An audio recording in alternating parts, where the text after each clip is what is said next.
Hello, you're listening to The Booking Club with Jack Aldane, the podcast that brings you today's leading authors and commentators from a table at their favourite places to eat and drink. On the menu today, we have Britpop non-stop at Good Fare Italian with Miranda Sawyer, author of Uncommon People, Britpop and Beyond in 20 Songs.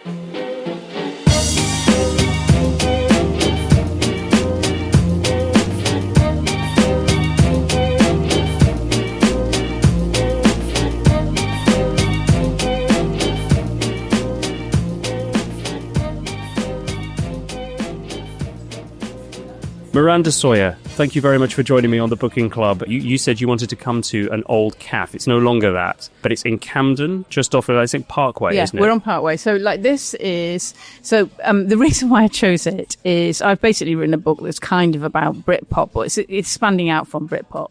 But in the Britpop years, Parkway here was kind of quite an important road, I suppose, really. There was the Food Records was on Parkway, and a PR company called Savage and Best that did a lot of the groups. They did Elastica, they did Pulp, they did Suede, and then down the way is the Good Mixer, where a lot of bands performed. So it was all around this area, and all the people in those bands and everyone who worked for them used to come to this very cafe, but it was called George and Nicky's. George and Nicky's Cafe. And it was like a cafe, just a cafe, it was a really good cafe. And because I don't live in Camden, I live in Brixton, I don't always come, do you know what I mean? So in my head, like, George and Nicky's was still here. I was like, oh, of course, we'll just go to George and Nicky's. Of course, it's not been here for probably about 20 years. Yeah. But I was like, well, we could just go, this place looks really nice and it looks quite similar. Do you know what I mean? This is like more like, and it's an Italian restaurant, but it's not super fancy. I really hate posh restaurants, like, with a passion. I can't bear them. And this is like a nice normal restaurant with a decent, like, normal Italian fare with people that come over and serve you and don't fanny about. Shall we order? Yeah, let's order. Yeah, good. So I think I will order, please, a Florentina for me. Oh, can I have penne arrabbiata, please? Yeah, of course. Yeah, beautiful. Can I have have you got, like, just green salad? Thank you very much. Thank you very much. I can't wait to talk about Britpop on this episode, Miranda. I recall an interview with Jarvis Cocker that I once saw where he spoke about the sort of people who go into greasy spoon cafes in London and inspect the cutlery and say that the grease on the knife was so authentic, and things like this. And that became, for him, the founding thought to Common People, the hit song, how fed up he got of these yuppies dipping their toe in working class life. Yeah, that's interesting because that's actually an accusation of Britpop, isn't it, sometimes? Particularly maybe bands like Blur, or that they were reporting on a life that they didn't live, which I think is a little bit unfair, actually. It's just a way of writing a song. But there were working class bands in there, like Pulp or Suede or the Manics or Oasis, that were reporting on their own lives, weren't they? They were just doing it in all those bands incredibly different ways, but they were reporting on working class life. So perhaps a more polite way of asking how old you are is to ask, how old were you in 1993? I don't mind. I would never lie about my age. I think that's bollocks. I was brought up with that thing. Yeah, well, the idea that women are frightened of their age. Or that it's rude to ask. Oh, that's just absolute nonsense. I'm 58. Well, I'm 37, so let's go back to the 90s now. Let's cast our minds back. It's Saturday morning. I'm in my Disney Aladdin pyjamas about to watch Live and Kicking on the TV. You look so cute. You're a cute little boy. And where are you? Goodness. Okay, so I lived in Brixton. I live in a house share. Thank you. And I mean, it wasn't a very salubrious house share. But what I can say, which I think is true of the Britpop scene, and maybe one of the reasons why it could happen, is that the rents were always really low. I never paid more than 50 quid. Like, that was just like, that's how much I paid, 50 quid a week. And God, those were the days. I know, exactly. But that's like how most people lived. And that's why people that's why people could form bands, because you could live in town. You could live in London, in Zone 1 or Zone 2 for like 50 quid a week, or you could squat, maybe even less than that. And the places that you lived were pretty grotty. Like where I lived was not salubrious. But there was no internet anyway. So there was nothing to keep you at home, because where you lived was cold and falling apart, and you wanted to go out and meet people. Mm-hmm. So you went out and you lived in town. So you'd come out around this area. There'd be lots of bands playing. And it was like a kind of, it was some of the factors, like cheap rent, going out, is what made that scene. Because you need things to be cheap and everybody to be able to fall over each other. Whereas now, obviously, London's so expensive that in order to live in London, you probably live in Bromley or somewhere. Do you know what I mean? And then you'd have to it would take a lot of money to travel into the centre of town. And there are fewer small gigs anyway. So all those things kind of made a particular time, I think. Yeah. It's incredible to look back on, isn't it? I mean, look, I'm a big Britpop fan because that was the sound of my childhood. Yeah, so as great. I say, watching on TV, where to have bands like Blur and Oasis make appearance on children's TV on Saturday, to be invited into the world of adult rock and roll, I think was a great privilege of my youth. And I'm particularly nostalgic about it because it did have this very strong national character. But there's so much to cover here. I mean, look, your book, Uncommon People, Britpop and Beyond in 20 Songs, tries to encapsulate that era between, what would you say, 1993 and 97? It spreads out a little bit. I cheat a bit. In 20 songs, and you don't choose the most obvious songs. No. For example... I choose the right songs, though. You choose, for example, a song by Edwyn Collins. Yeah, which Girl Like You. That's right. I listened to it and I thought, absolutely, that is a song that takes me back. However, I wouldn't have naturally called it a Britpop anthem. Yeah, I mean, you can definitely argue that it isn't. But the reason why I argue that song is important is Edwyn Collins was in a band called Orange Juice, and Orange Juice they were a really brilliant indie band in the kind of mid to late 80s. Pioneered the sort of jangly pop. Yeah, they're jangly pop, and they looked really brilliant. Honestly, they looked fantastic. They had big influence on Radiohead. Yeah, and just on everybody really. So they had their look was really strong. They had short hair and then a floppy fringe, which is ideally indie. They would wear little anoraks and shorts and jelly sandals. And they were a really great band led by Edwyn Collins. They made some great tracks and they got so far, only so far, right? And that really was what indie music was meant to do. And the weird thing in the 90s is that you expected all the bands to do about as well as Orange Juice. So to be loved by people that liked indie music or read the NME or liked kind of quirky pop. But they didn't. They went much, much, much further. And you could argue that Edwyn Collins was the kind of godfather of indie. He's in the book, I point out this did happen to him, that he was just wandering around at some point in the 90s. These lads came up to him, and they were from Manchester, and they went, "Oh my God, you're Edwyn Collins, you invented indie." and it's kind of true, he did. And the other reason why I wanted to put him in was that song was really unusual. So that song did its own thing, right? He wrote the song. It's a great song. He put it out. He had no proper label. He put it out on his own label. He didn't have a publishing deal. Nobody really cared. And the song did all right. And then for some reason, it went mad in Belgium and New Zealand. And then it just started growing and growing and growing. And he was living in a flat with his wife, who was his manager at the time. Oh, brilliant. Thank you. Thank you very much. That's great. He was living in a flat in North London, actually, not that far from here, with his wife and his baby. And his wife was his manager. And they kept getting these phone calls and these really long faxes in the middle of the night going, "We need more of this record." So she had to go and sign distribution deals all across Europe and in America. And it became a huge, huge hit. They did absolutely brilliantly. And that hit, because they own the publishing deal, has funded them evermore. That's what they live off now. That has meant that he could go and set up a little recording studio in Scotland. I mean, a lot of people will know that he had a stroke and he can still make music. He's actually about to go on his kind of final ever tour. He makes great music, but it's obviously his life is very difficult. But he's set up a studio in Scotland where he produces other bands and makes his own music. And it's that song that funds it. And so one of the things I wanted to say to maybe young people who are in bands, and obviously it's a completely different environment now, but if you can keep hold of your publishing, something just might do that for you.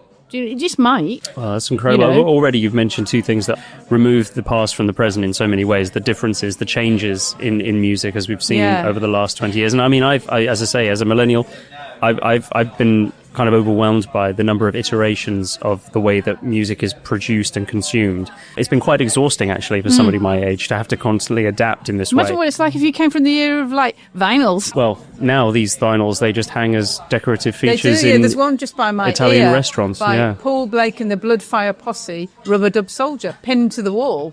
I could spin it. It's actually got a screw right through the middle of it, you know, where the hole is. And I could just spin it around if I am spinning it right around. Look at that. Like a record, baby. What do we have in front of us here? Okay, the food has I arrived have- very quickly. Yeah, They've wasted no time. I've got penne arrabbiata, so that's penne with like kind of a really spicy tomato sauce, and it's got olives in it, and it's got a bit of kind of herbs on the top, man. Excellent. And a green salad next And to I've it got a as green well. salad next to it, she's got olives in it. And my Florentino, right. What did you think? I'm going to ask you a question. Yeah. All right, so the idea here behind the book is 20 songs, so it's like a mixtape, right? And that's the idea. And I obviously... It's a way of looking at that era. It's like what do you want to call it? A construct, isn't it? But I do believe in all those songs. And so I do believe that if you put those songs into a mixtape, you would have a good mixtape. That's quite important to me. And I argued with the publisher about which songs, which bands, and some bands she wanted to put in and I didn't want to put in, and some songs she wanted different to the ones that I chose. But I think I'm right. What did you think of them as songs? Did you listen to them, and which songs did you know, and which songs did you not know? I mean, there's obviously ones that you have to have in that you have to have common people in, right? Of course, you've got to have common people. Yeah. When I looked through the songs, I thought, many of these felt right. Suede, The Wild Ones, yep. I love that song. Doesn't it make you cry? So Suede doesn't hold a place in my heart in the same way. Listen to that song quite a lot. Listen to that song when your heart is broken. But then again, anything by Blur, really. Could have chosen any Blur songs, but obviously I chose Girls and Boys. That was the first single from Part Life. And I remember it coming out and thinking, okay, everything's shifted up a gear. Do you know what I mean? Because they'd done Modern Life is Rubbish, and we all love Modern Life is Rubbish, but it didn't really do anything. Mm-hmm. And then you heard that song, and it's got like a disco bass, hasn't it? Yeah. Like Alex's moment to shine. Mm-hmm. And then Graham comes in, like Graham does what he always does, which is argue with Alex via the medium of guitar. Yeah. And it sounded so unlike everything else, but so catchy and so brilliant, and yet still indie that I remember thinking, all bets are off. It's going to be massive. You could feel it. By far one of their greatest hits and one of their best conceived songs to completely sweep the nation because it appealed on so many levels. It appealed to the ravers. It appealed to the disc. It appealed to the indie people. And it's like a football chant. Absolutely. You just go girls, boys, girls. And there's nothing the Brits love more than a chorus you can chant. I was interested to see that No Surprises was on there. Okay, so you could obviously choose something from the Bends. You could choose OK Computer. You could choose all different kind of songs. But with Radiohead, they're really not Britpop, right? They're not Britpop, are they? They're art rock. We know that. They're international art rock. But when they started off, they really were just lumped in with every other indie band. They did, they're on the front cover of the NME with Justine and Brett. They're on. They're playing kind of gigs with Kingmaker. Totally. Well, Pablo Honey was just a Britpop album, wasn't it? It was so It was just a kind of normal indie album, but because they had a hit with Creep, that skewed everything. So they had an enormous hit really, really early on, and what that means is if you have a hit really early on or at any point in your career, it means you have to go on a massive tour, probably in America, or definitely a world tour. They went around America over and over, and they had to play Creep over and over and over again. And this is an incredibly inventive band, and it just made them want to die. So from then on, everything that they had to do was change. They had to change all the time. They were incredibly angstrid, and what Tom was, but they had to change and alter all the time. So there was points where they should have made almost like they should have made the kind of like their What's the Story album, and they kept moving away from it. Do you know what I mean? So after the Bends, they kind of should have made that album, and they didn't. They made OK Computer. Yeah, which was a step change and took it up another level. And then they could have made it, and then they could have done it again. Do you know what I mean? And they still kind of move all the time. And one of the, I don't know, I chose No Surprises for lots of different reasons, but I wanted to choose it because you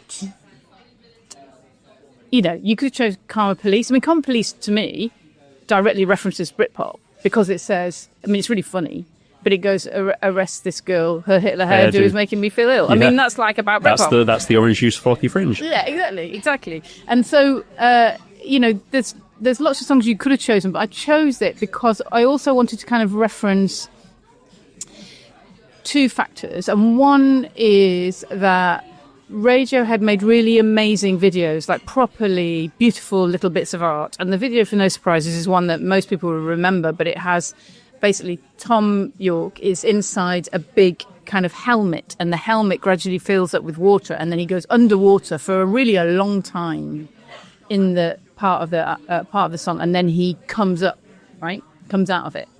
And you see his face kind of changing colour in the way that when he's underwater, it's really uncomfortable. It magnifies his features, and then of course he comes up for air, and he's just gasping. And he comes up for air, and he's like that. And when he comes up for air, it makes me cry every time. It's just the emerging of it. That's interesting. It makes me cry, right? Okay. So it's to do with that. Why does it make you cry?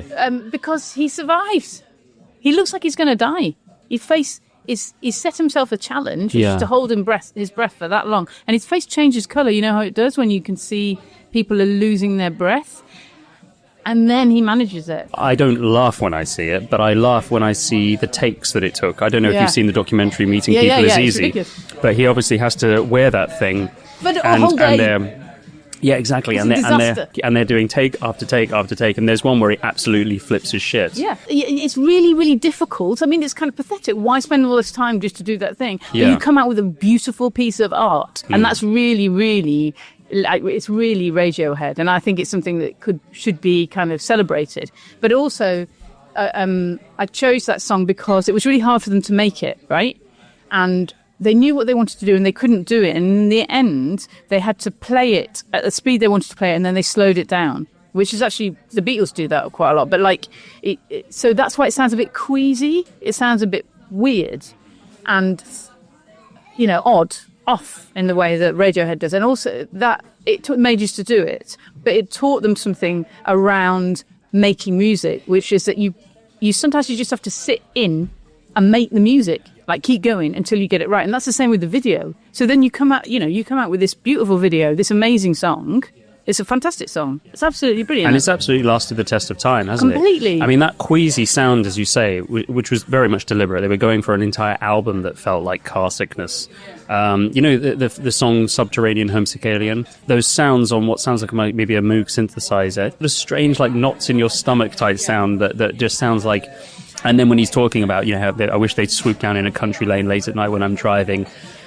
Late at night when I'm driving, this guy is clearly, distracted and searching for answers and is not well in himself. They're very unhappy, I think. But I don't see OK Computer as a quintessentially Britpop album. No, it's not at all. Exactly. Absolutely not at all. So again, really interesting that you chose No Surprises. But I also think there's a point in Britpop, isn't there? I mean, we haven't really gone back to the beginning of the era, which we should. But I guess there's a point where it feels like Britpop is sort of slowly losing steam, and you start to get those end of the era songs, and I think maybe No Surprises is one of those. Yeah, that's interesting. Where after all of the raves, and after all of the partying, and after all of the, the euphoria and the cheekiness and the revelry, none of which Radiohead were involved in. Exactly. But then you have this anthem which has people slow down, and those lines, I'll take a quiet life, a handshake with carbon monoxide, that idea of like maybe the party is over now. Yeah. It's interesting because one of the things that I wanted to do with the whole book was kind of challenge the idea of Britpop. So obviously Britpop it kind of exists and kind of doesn't. Nobody wants to say that they are a Britpop band because... A, the name is terrible, and B, nobody wants to be lumped in with other bands that they, maybe have fallen out with or they don't like or whatever. Nobody really wants to be part of that group. But what I wanted to do really was expand the idea of it just being four white guys with guitars. And because at the time, for various reasons, the indie music scene in Britain was really, really interesting. And we covered I was working on a magazine called Select at the time, as well as The Face, and the bands that we covered were really interesting. And I wanted to kind of remind people of that. Like, PJ Harvey started at that time. Like, Tricky. Like, these people are really interesting, and they make really, really amazing music. And they came out of that same era. So to forget about them is silly, really. That just prioritize and just say the whole era was Oasis versus Blur. It's just nonsense. There was so much going on. Totally. I mean, I suppose in the most mainstream sense, it was all just, two bands vying for number one. But anyone who has even a moderate interest in Britpop knows that it's so much richer than that. Yeah, and also because of the fact that there were a lot of kind of small places for bands to play, then those bands did all pay on the same bills, it was a kind of time when festivals became really, really big. It was the first time that they'd ever had like a dance tent, Yes. Which is so weird to think of now. But like, it was such a big deal. We go, we got a dance tent. and so the kind of festival thing that we now have, I think obviously it started a long time before, but that was the point where it did seem to really thrive. And that was partly to do with that there were all these interesting bands who were really happy to pay at festivals. They would just go around lots of different ones, and they would be playing on this, one after the other on the other stage at the NME or whatever. When did you first hear the term Britpop? One of the main difficulties with writing a book like this is I can't remember. But luckily, because I'm a journalist, everything's written down. Yeah. So like, there's quite a lot of it. I was like, my sense of it, because it's quite funny when you get older and people tell you that this is the era of your life that they're interested in. I mean, it happens much more with famous people, doesn't it? Then that's just a part of their life. It's just a time. Yeah, it's happening more and more now, isn't it? It has no greater weight than the 10 years afterwards. It's just that happens to be the time when people are interested because for whatever reason. And so that time, obviously it was a really interesting time. I was working really hard. I was having a great time. But, I work really hard and have a great time now. It's just that was the time that people are interested in. So I went back and looked at all the stuff that I've written, which luckily helped. But I tried to pin down, when I was doing that, I tried to pin down when Britpop, the term, was invented. Because I was convinced, we were all convinced, I think Stuart McConey himself was convinced that he invented it in an edition of Select that had Brett Anderson on the cover. And it said, Yanks go home. And it had, we dropped a Union flag behind him, which I don't think he really liked it. But it was like a piece about really interesting new British bands. Yes, so in contrast to Nirvana, the dull American and grunge bands that. that were coming out. Yeah. So everything that, Nirvana, obviously a fabulous band, but all that kind of scene was a bit like, we've got, we wanted to say, we've got great bands, this is what it is. So he wrote this amazing essay that basically says, it's really funny and it's really insightful, it's great. At no point does he use the word Britpop. He completely describes what Britpop is, but he never uses the word Britpop. But I think in his head he thinks he has. So I read it and I was like, it's just not there. That word is not there. And then I read another piece and it was by Cliff Jones to the Face and it was about Blur. And he uses the word Britpop, but just like offhand, like a little describer. And then other people used it. But then by I think it's by early 94, maybe it's slightly later, maybe late 94, John Harris can use it in an article in the NME. And everyone knows what it is. And you know which bands he's talking about. Yes. And that's, it's funny, but it's quite interesting to see that's what happens. You need a label. We liked labeling things in those days. Well, of course, yeah. All the music magazines just labeled things all the time. Well, that's right. I mean, that was a way of imposing order and marketing things in a way that it's harder to convince young people of now. It wasn't really marketing, though. It was like a kind of, everyone just wanted to think of a funny idea. Maybe that's true of the media, but certainly record companies latch onto things, don't they? Because then you can market it as this or that. It is interesting what you're saying about how when you've just lived through something, it doesn't seem remarkable to you. It's just part of your life. But I suppose we have to interrogate why the 90s in particular, not just Britpop, but when we're talking about music, certainly, is so fascinating. I mean, like right now, we're living through a wave of reunions, aren't we? Obviously, Robbie Williams wants to tell his story again, this time through a monkey. We have Boyzone wanting to reunite. Everyone wants to tell us now about the secrets and the truth behind what was really going on when You're talking about the dark 90s. That's right, yes. Yeah, everyone's. This is now a decade that I think we look back on fondly, whether we lived through it or not, because it's clear to everyone that this was the end of a century, the victory lap for the American Anglosphere, for liberal Western values that had won out at the end of the 80s. And it was almost kind of a last hurrah into an unknown of the 21st century, where we didn't know what was around the corner, but all we knew is we'd won. Yeah, I suppose so, but it's funny, isn't it? Because I never thought about it in terms of politics, really. I mean, obviously, it was important when Labour got in, New Labour. That just was a really, really big deal. But it was much more about music for me. So, like, people quite often ally it with politics now, and I understand that that's kind of what one should do. But I don't care. Like, I mean, it sounds terrible. Obviously, I'm much happier when Labour are in power than when the Tories are in power. It was a really big deal when New Labour came to power. It really was. But that's not what I'm interested in.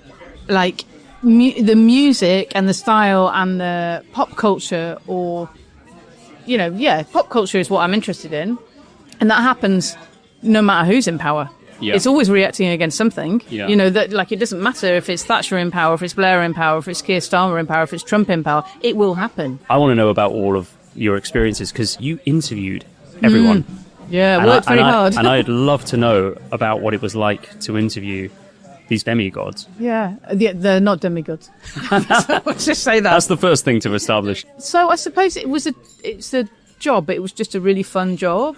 So, but all jobs have angst to them. Do you know what I mean? And all jobs have things that you have to do. What was the angst that you felt? Well, the angst is getting the interview, obviously. Mm-hmm. So for some interviews, it might be like we're doing now, like you're sitting in a cafe and you're doing an interview, and that's pretty straightforward. You're talking about an album or you're talking about something, and that's okay. But some interviews, you're going on tour with the band, and the band is much more concerned with being on tour, obviously, plus with all the partying that goes on with that.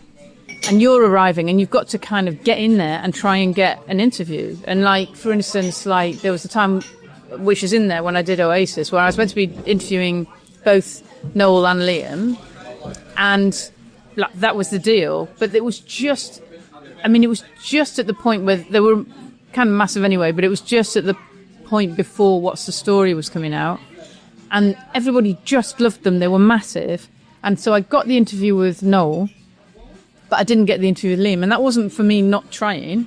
I was trying, but the tour manager couldn't sway it. Liam himself was completely inapproachable because he's Liam,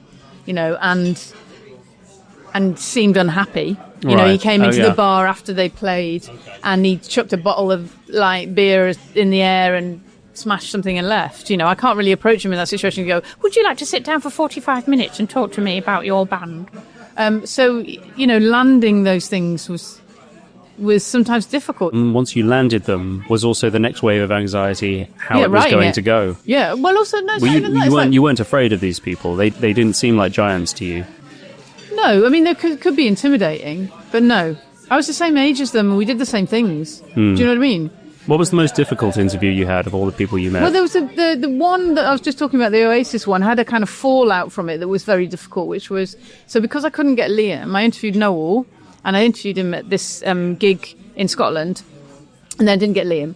And then, so I said, I need some more. It was to The Observer, actually. It wasn't even for Select. And so we then arranged for another interview, and he was away. He was somewhere like Japan. And I did it on the phone. Taped it on my answer phone, sitting in the sitting room. And in that interview, I asked him about Blur, because between the two interviews I'd done with him, it had the Blur versus Oasis moment, and Blur had won the singles, right? And so I asked him about it, and he came back with something that was like, it was funny. He said it to be funny. He was like cross, but he said it to be funny. But what he said was that he hoped that Damon and Alex died of AIDS, right? Because he hated them, right? And he said that, and honestly, I just laughed. I didn't think there was anything wrong with it. I put it in the piece, and we didn't do a pull-out, or we didn't do a big quote. It wasn't a big deal. There was other bits that he said that weren't allowed in because they failed. Like our lawyers said, you can't put that in. It's like libelous, but not that wasn't libelous. And then we printed it. And it just went off. It went, like, America took it really badly. It became a huge news thing. He had to retract it. And, like, he was never the same with me after that. Like, he was really angry about it. He was angry about it? Yeah. About something he said? Yeah.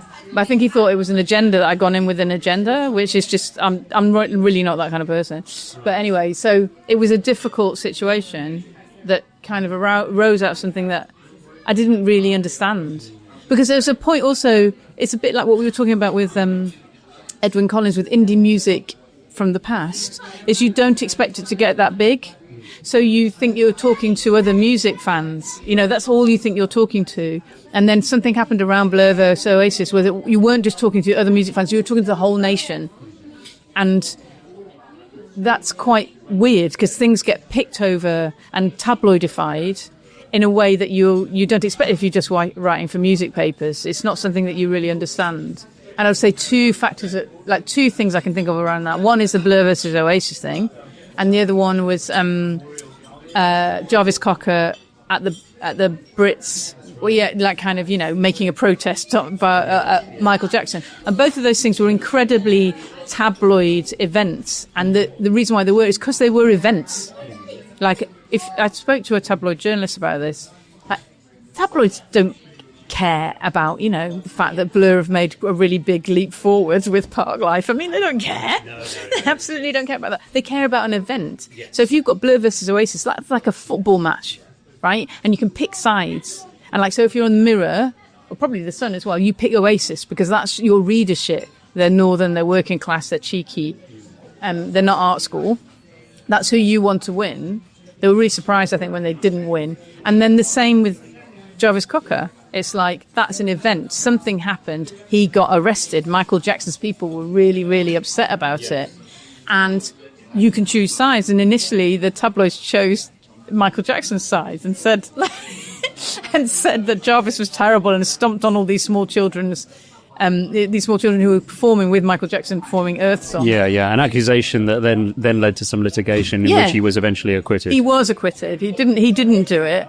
But what was really funny was that... Meanwhile, Michael Jackson... Yeah, well, exactly. He's done... Yeah, it's interesting that Michael Jackson was there protecting the children. Were you? Anyway, but after that, so the tabloids were really pro Michael Jackson, and then all these people stepped up for Jarvis, including Paul Weller's mum, who phoned up and said, he's a really nice guy. I don't know why you're picking on him. But also, people had filmed it. So, like, David Bowie, I think, had filmed it for some reason.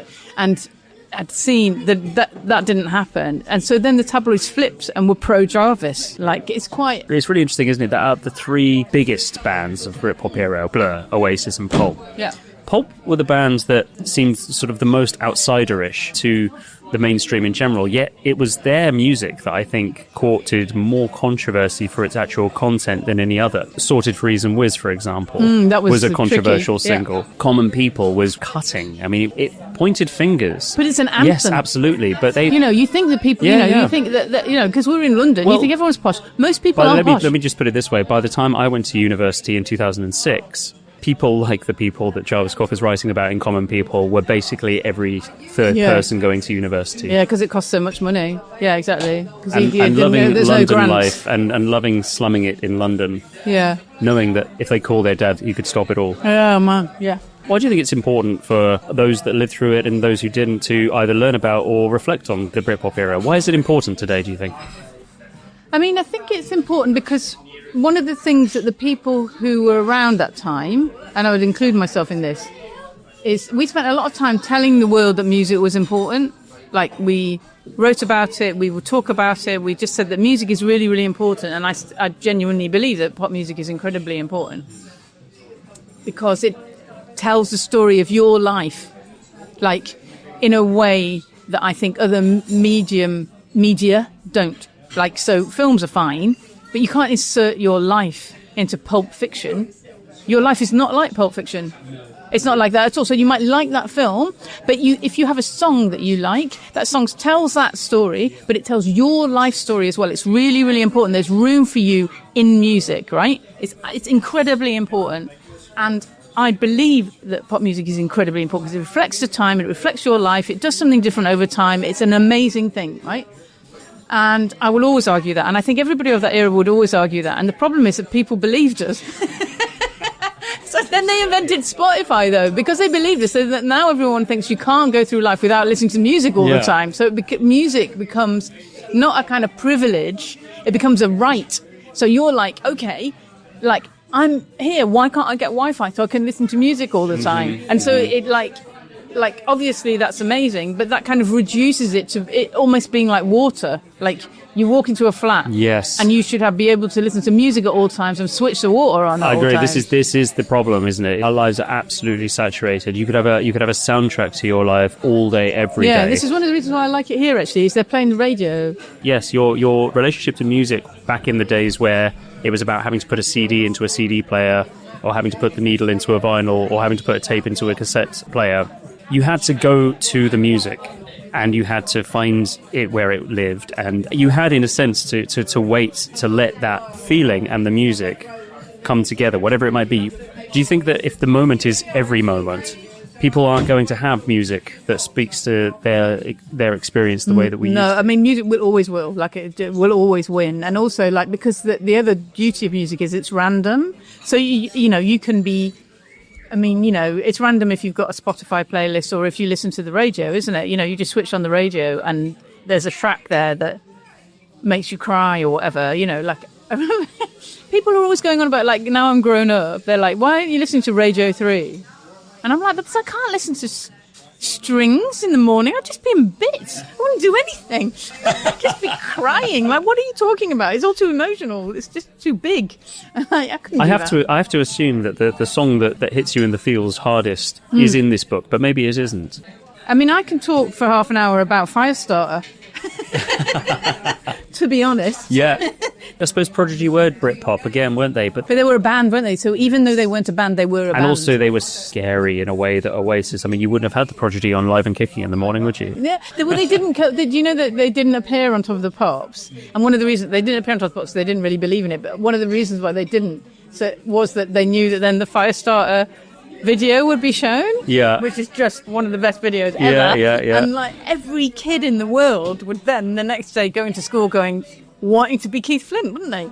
They would just be a Firestarter. Absolutely. It's just... Do you miss music videos? Yeah. That was a big part of it, wasn't it? Yeah, I do. I think but pop videos are, like, some of the most perfect art forms ever. The problem with nowadays is you have to kind of know what you want, and then you have to book it. Do you know what I mean? Like, you can't just rock up thinking, oh, that looks quite good. I'll just rock up and see if I like it. It'll be sold out, and you should have known about it 6 months ago. And I like kind of slightly random things. So Top of the Pops I like because you would be very keen, say, for instance, to see the Prodigy or something like that. And then there would be other bands on there that you'd never heard of and that you were excited about, that was delivered to you in a kind of random way, a democratic way. And I missed that a bit, that kind of randomness. The thing that I missed most, because it was so vivid, was the sense that we were experiencing, as a nation, everything at the same time. Yeah, and Top of the Pops was a great end-of-week event to find out with everyone who was the best. I really do miss that. Yeah, me too. With certain events. I mean, everyone got very excited about the Queen's funeral, didn't they? I didn't, but like... Some people were united behind that. Well, people did because they felt it was just a rare case, as these things are now, of the nation being forced, in a sense, to observe the same historic moment. And that's why some people revel in it, whether they're royalists or not. I did because I felt, oh, there's that feeling again. And I enjoyed it. It's funny. I mean, I'm very anti-royalist and I live with an Irish man. But I wish there was something else we could get. I wish there was something else happen. We could get excited about. Yeah, exactly. You don't really want it to be the royal family, do you? Well, not all the time. I mean, it seems to be the only thing left, doesn't it? How much do you miss the Britpop era? Well, I don't really, because I'm older, so I'm like a great believer in enjoying your life at the era that you are. There's a time, but there's a thing that you go through, I think, maybe in your 40s. I mean, it's a midlife crisis, essentially, where you feel like, oh, all my potential is gone. Like, I could have been a contender. But essentially what you do is you look around. I actually wrote a book about it, but you look around and you think, is this it? And you also think, I did it all wrong. Like, I've done it wrong. I didn't do whatever I should have done, whatever it was. Gone to art school, joined a band, played for Man United, like whatever. And you berate yourself. And you're like, oh, my God, those eras have gone, I remember interviewing Ewan McGregor, and he practically had a nervous breakdown when the Oasis documentary came out, because he loved it so much. He loved Oasis so much that it destroyed him. In what sense? Because it's gone. That time was gone. That brilliant time when Oasis were amazing and he loved them and he followed them everywhere. That time had gone. Right? And he was absolutely gutted. Right? And I completely understand that feeling, because it's a very devastating feeling, I think, to get to your 40s and feel like, I can't feel that adrenalized, that nutty anymore, because you need a different energy to get through your 40s, especially if you've got kids. You need a kind of steady energy, right, to get through that bit. But what I would say is you can get through that and come out of the other side. Like, you can. Like, I still go to festivals. I still have a good time. I still can get really wound up and really excited about music. Of course I can. You just have to put yourself in that situation. And obviously, it's much harder. It's physically much harder for me to stay up all night. I'm just older. But if I'm in the right environment, of course I can. Not that hard. Yeah. Like, if you're interested in something, and the music's good and the company's good, of course you can stay up. Of course. It's fascinating that Ewan McGregor felt that way about it, because, of course, he's very much embedded in 90s pop culture himself. So there he was, being iconic in Trainspotting. Yeah. But also loving Oasis clearly. Yeah, he was and then feeling like somehow everything. He'd missed out too, or that it had all gone by too quickly. That had gone. It's just it doesn't spare anyone, that feeling, does it? No. It happens to everybody, and it's like a completely legitimate feeling. Yeah. But honestly, in the end, get over it. Yeah. Just get over it and get on with your life. Because there are other bands. You're never going to feel that young again. But it doesn't mean I went to see Blur at Primavera and at Wembley, right? And I love Blur, right? Absolutely love them. And I remember I dragged my poor daughter to see them at Wembley. She didn't really want to go. God love her. And what year was this? Like last year. When was it? 2 years ago, And they played Trim Trap, which is like one of, like, it might be my favourite Blur track, right? And nobody really cares about Trim Trap. I'm surrounded by people who are just like not interested. And they started playing it, and I stood up and I put my hands in the air and just went, and started crying. While everyone around me was just sitting down because it was like a song that they weren't interested in. My poor daughter, it's just like mortified, diligently filming because I was in bits because I couldn't film. But it was like, I was like old and young at the same time. Of course I was. Like, that's what music can do. It makes you old and young and in the moment and in the past all at the same time. That's an amazing thing. And part of a crowd and completely individual all at the same time.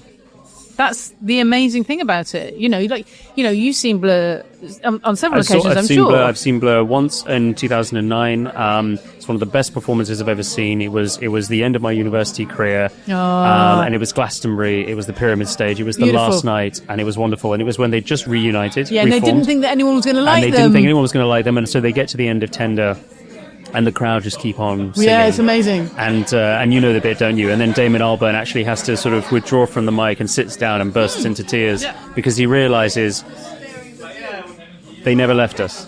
Yeah, and he cried at Wembley when he played those 2 nights. He cried on the second night as well and he was really reluctant to do those gigs.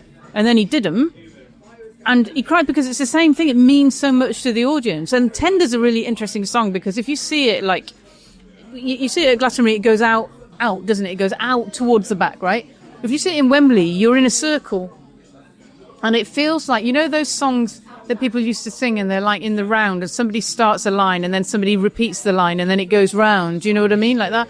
It felt like that. It's that kind of song. It goes round, like round the whole thing. So it takes on another form. Do you know what I mean? And it's like, it's absolutely, that song, he wrote that song when he was completely off his head, distraught over his relationship with Justine Frischman finishing, right?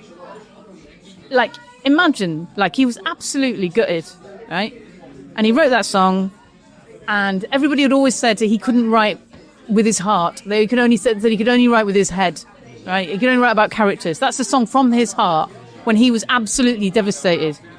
And look at what happened to that song. Look at what it means to everyone. Look how it's taken away and brought back to him to mean something else. Like, it's like, there's only songs that do that, and that can do that at any time. So when I'm at Wembley, Blur are a band that I've seen. I cannot tell you how many times I've seen Blur. Like it's innumerable times. I've seen them so often, and I saw them when I saw them then. I was so grateful that they come back together anyway. But to be in a crowd of some people who'd never seen them before ever, and I'd seen them millions of times, and you have that crowd and you have them doing that. It's just amazing. Of course, it's completely brilliant. That's like, and that you are old and young at the same time, and you are a single person and part of a crowd at the same time. And there's no other medium that can do that. Is there? There's nothing. Miranda Sawyer. I think that says it all. Thank you so much for joining me on the Booking Club. It's so nice to talk to you. Your new book, Uncommon People, Britpop and Beyond, and 20 Songs, is available in all good bookstores and online. Pleasure. Thank you. Yeah, it's really fun.